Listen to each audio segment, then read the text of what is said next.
sitting here, la la, just waiting on my ya. I am smoking one of my favorite. You'll see me grab. I have like one. It's my favorite one, and it's got a P-tip on it. I don't know if you guys remember that a couple days ago I had made up some bananas Foster kind of thing, but it was actually a caramelized apple or banana, and I had taken and touched the tip of my tongue, touched that tip of my tongue to a little bit of caramel. It was way too hot, and so I kind of, things are sensitive, especially since I drink like a green tea with citrus and stuff. So the tip of my tongue is very tender. So I've said that a few times.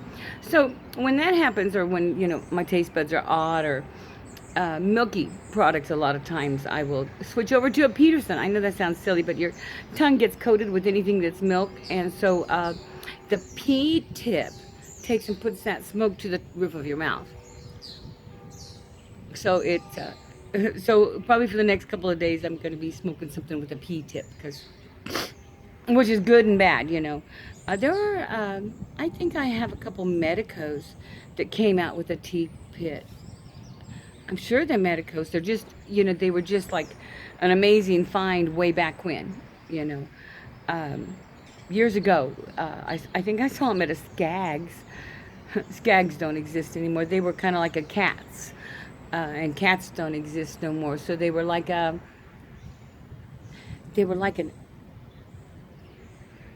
CVS with a lunch counter in it. But you also sold clothes. Oh man, they just don't have a store like that anymore. I guess if you count the Walmarts or something like that where they do that. But this was not. This was a much smaller place, and they were neat. I loved these. So, and you could buy tobacco products, from the time you were 14. So it's kind of sad, isn't it, that now you can't find a small pipe with a P-tip. Well, anyway, today in this pipe, which I have to relight, it's very windy out here, and I just don't know if I can do it one-handed. Although, never mind. Well, wasn't that a nice surprise? I must have lit it better than I thought. Today I am going to talk to you about mixture.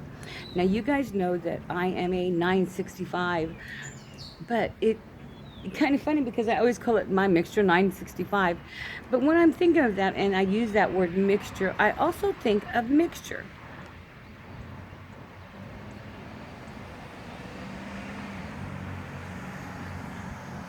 McBaron has a wonderful groupings of tobacco, and usually I get anything of theirs that comes out.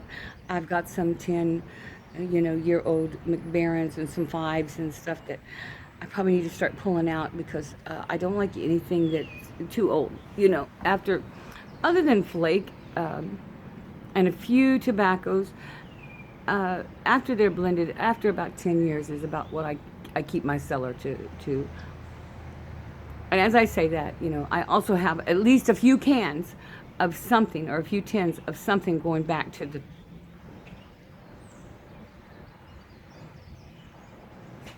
I know to the 50s. I got one from the 50s and a couple from the 60s and a couple from the 70s. But anyway, but for the most part, I have a storage of tobaccos that are no-name tobaccos that have come out of some of my family's fields. So, what I want to talk to you about was this Scottish blend, and I like McBaron. Just so you know, it's one of my go-to after Dunhills, and it is. And this is so terrible when I say this, but this is as close to 965 as McBaron makes, in my ignorant opinion.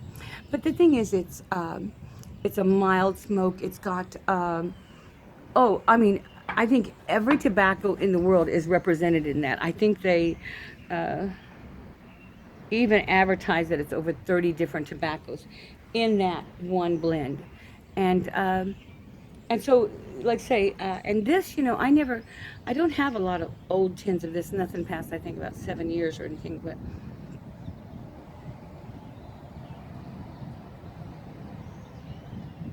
The thing about this Scottish blend is it doesn't seem to make a difference if your tin is 1 year old, 5 year old, or 6 or 7 years old. So, if I'm looking for something that's like a young 965, I will get this Scottish blend, like I say, and this one's only I think this one's just from 2015 or something like that. But oh, I'm so glad I switched over to that PTip.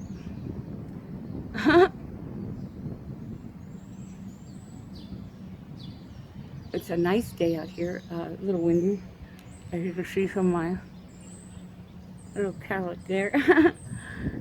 I know everybody has one piece of hair that stands up in their head, but doggone it, that one that's why a lot of times I'll wear a headband, just to keep that one doggone, well, I actually have two, one there and a little bit further back, just to keep them down so they don't stand up like a little, there was a little girl that had a little curl in the middle of her forehead. When she was good, she was very, very good, but when she was bad, she was terrific. It is a wonderful day. I'm just waiting on a girlfriend. We're going to go do a few things.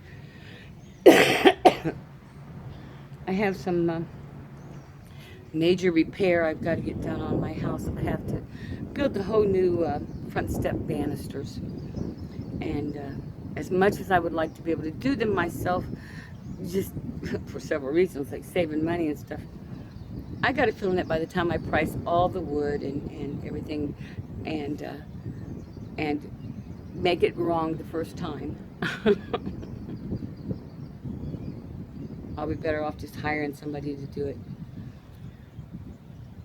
This old house, it just falls down right around my ears. I did get, can't see, underneath that tree all trimmed down. I'm getting ready to clean it out. I don't know if you can see, but that bench has a bubble in it, a big glass bubble. Remember how pretty those were just in the last video? Now they're not. They were just a solid pink. It was so nice to have them pinkish and purplish.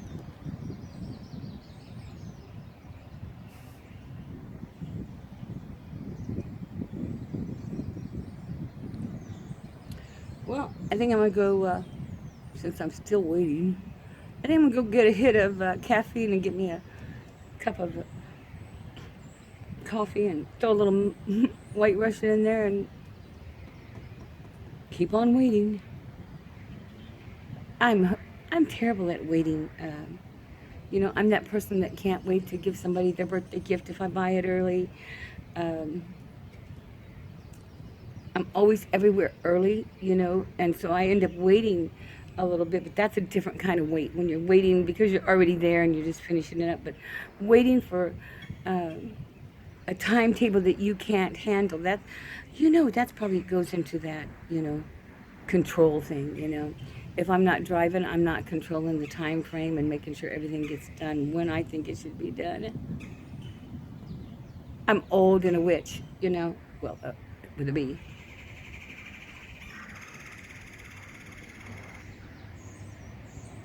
As we get older, we just know our way is right. You guys have a great day. Happy, happy, joy, joy. As always, I'm watching you all.